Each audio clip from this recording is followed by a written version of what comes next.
Hi hello friends, நான் உங்கள் கமலேஷ். இப்போ நம்ம இன்றைக்கி இந்த வீடியோவில் வந்து எதை பற்றி பார்க்க போகிறோம்னு பார்த்தீங்கன்னா, ஒரு சோகமான செய்தி தான். என்ன ப்ரோ சோகமான செய்தின்னு எடுத்தோன்னு சொல்கிறீங்க அப்படின்னு கேட்டிங்கன்னா, அதாவது நம்ம தமிழ்நாட்டில் வந்து ஸ்கூல் காலேஜஸ் வந்து ரீஓப்பன் சொல்லிகிட்டு இருக்காங்க. அதுக்கு முன்னாடி நம்ம பக்கத்து மாநிலத்தை பார்த்தோம்னா ஆந்திரா. அந்த ஆந்திராவில் வந்து ஸ்கூல் திறந்தனால, அதாவது ஸ்கூல் மட்டுமே திறந்தனால அந்த கொரோனா கேசஸ் எவ்வளோ, அதனால் வந்து பல பிரச்சனைகள் என்ன, ரீசன் என்ன, ஸ்கூல் அவசரப்பட்டு திறந்ததுக்கு காரணம் என்ன, பரவுனதுக்கு காரணம் என்ன அப்படின்றத நம்ம இந்த வீடியோவில் டீட்டெயிலாக பார்க்க போகிறோம். ஓகேங்களா ஃப்ரெண்ட்ஸ், வாங்க வீடியோக்குள்ளே போகலாம். நம்ம வீடியோ பார்க்குறதுக்கு முன்னாடி நம்ம சேனலை சப்ஸ்கிரைப் பண்ணாமல் இருந்தீங்கன்னா சப்ஸ்கிரைப் பண்ணிவிட்டு அதுக்கப்புறம் வீடியோ பாருங்கள். ஓகே வாங்க. நான் ஒரிஜினலாகவே காமிக்கிறேன் ஃப்ரெண்ட்ஸ், அஃபிஷியலாக வந்து ரிலீஸ் ஆன நியூஸஸ். ஓகேங்களா, அஃபிஷியலாக ரிலீஸ் ஆன நம்பலைனா நியூஸ் 18 ரிலீஸ் ஆகிருக்கு. ப்ளஸ் இன்னும் பல செய்திகள் தந்தி, பாலிமர் நியூஸஸ் இன்னும் எக்ஸெட்ரா ரிலீஸ் ஆகிருக்கு. வேணால் நீங்கள் போய் செக் பண்ணி பாருங்கள். ஓகே ஃப்ரெண்ட்ஸ், இப்போ பாருங்களேன், நீங்கள் ரீட் பண்ணி பார்த்தாலே தெரியும். 575 students and 829 teachers test covid positive after school reopen in Andhra Pradesh. அதாவது ஸ்கூல் திறந்து இன்னும் எவ்வளோ நாள் ஆகுது அப்படின்னு பார்த்தீங்கன்னாலே மொத்தமே 4 நாள் தான் ஆகுது. அதுக்குள்ளேயே வந்து பார்த்தீங்கன்னா 575 ஸ்டூடெண்ட்ஸ்க்கும் 829 டீச்சர்ஸ்க்கும் டெஸ்ட்டு வந்து கோவிட்-19 பாசிட்டிவ் கேசஸ்ன்னு வந்து காமிச்சிருக்காங்க. ஓகே, அதுக்கு முன்னாடி நான் என்ன சொல்ல விரும்புகிறேன், நான் ஆல்ரெடி போட்டிருந்தேன் நவம்பர் 3 என்ன போட்டிருந்தேன்னா 58 டீச்சர்ஸ்க்கும் 6 ஸ்டூடெண்ட்ஸுக்கு மட்டுமே கொரோனா இருந்ததாக நான் வந்து சொல்லியிருந்தேன். அந்த வீடியோக்கான லிங்க் வேணால் நான் ஐபாக்ஸில் தரேன், செக் பண்ணி பாருங்கள். ஓகேங்களா, அதுக்கடுத்து நான் நேற்று டே பிஃபோர் எஸ்டர்டே முந்தானேற்று நான் வந்து என்ன சொன்னேன், அதே நாள் தான் நினைக்கிறேன்.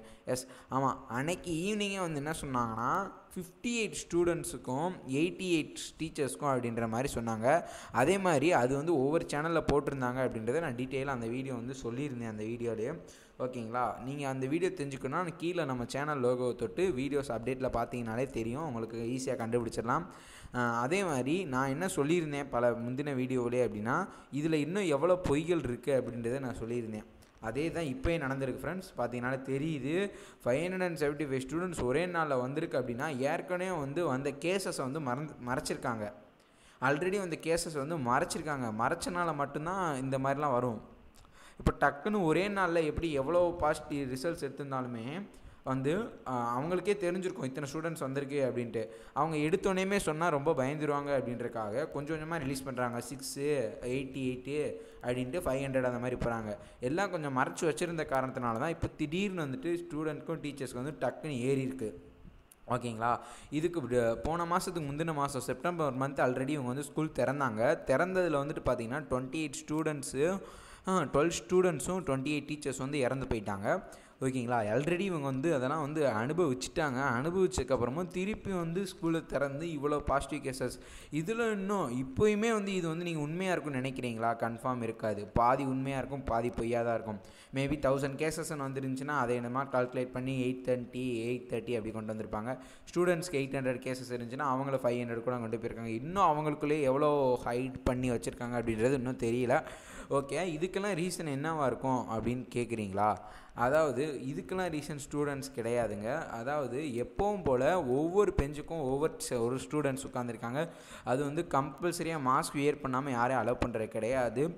அப்படி இருந்தாலுமே ஒருத்தருக்கு தொட்டுக்க மாட்டாங்களா அப்படின்றத நீங்கள் சொல்கிறீங்களா? கன்ஃபார்ம் தொட்டுக்கிறாங்க. அதாவது பல நாளைக்கு அப்புறம் வந்து பேசுகிறாங்க. இப்போ ஒரு ஸ்டூடெண்ட்ஸ்க்குள்ள ஒரு டீச்சர்ஸ்க்கு இருக்குது. இப்போ ஒருத்தவன் வந்து இந்த ஆன்லைன் கிளாஸ் நடந்த ஆன்லைன் கிளாஸில் வந்து உருப்படியாக எதுவும் படிக்கலை, டக்குன்னு ஸ்கூலுக்கு வந்தேன்னா டீச்சர்ஸ்க்கோ வந்து அவங்களை அடிக்கலாம். அந்த டீச்சர்ஸ்க்கு வரணும்னா அந்த ஸ்டூடெண்ட்ஸ்க்கு வர வாய்ப்புகள் அதிகம். இந்த மாதிரி தெரியாமல் போடுற ஒரு சில சூழ்நிலையினால தான் வந்து கொரோனா பரவுது. அது வந்து ஃபஸ்ட்டே வந்து நம்ம ரெட்டிகாரை வந்து திங்க் பண்ணாமல் ரெட்டிகாரை என்ன பண்ணிட்டாரு, எனக்கு தான் எல்லாம் தெரியும் அப்படின்ற மாதிரி சொல்லிட்டு பள்ளிக்கூடத்தை திறந்து அவர் தான் வந்து இந்தியாவில் ஃபஸ்ட்டு மாநிலமாக இருக்கும்னு நினைக்கிறேன். கொரோனாவில் வந்து நம்ம ஃபஸ்ட்டு போகணும், இப்போ வரைக்கும் நம்ம போனதில்லை.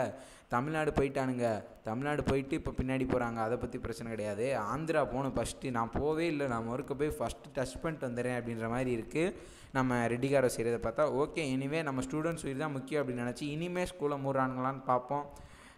இதனால் வெயிட் பண்ணி தான் பார்க்கணும் ஃப்ரெண்ட்ஸ். ஓகே, இந்த நியூஸ் வந்து உங்கள் ஃப்ரெண்ட்ஸ் வேறு யாருக்கும் தெரியாமல் இருந்தது அப்படின்னா அவங்களுக்கு வந்து இந்த வீடியோ வந்துட்டு ஷேர் பண்ணி அவங்களுக்கு வந்து இந்த நியூஸை வந்து தெரியப்படுத்துங்க. அதாவது ஸ்கூல் ரீஓப்பனில் வந்து விருப்பமே இல்லாமல் இருப்பாங்க பார்த்துருக்கீங்களா? இல்லை சம் பெற்றோர்கள் கொஞ்சம் பெற்றோர்கள்லாம் வந்துட்டு தமிழ்நாட்டில் ஸ்கூலை தரேன்னு சொல்லிட்டு இருக்காங்களே, அவங்களுக்குலாம் இப்போ இதை காமிங்க. அதுக்கப்புறம் அவங்க என்ன சொல்கிறாங்க அப்படின்றத கமெண்ட் செக்ஷனில் கமெண்ட் பண்ணுங்கள். நெக்ஸ்ட் வீடியோவில் சந்திக்கலாம். பை.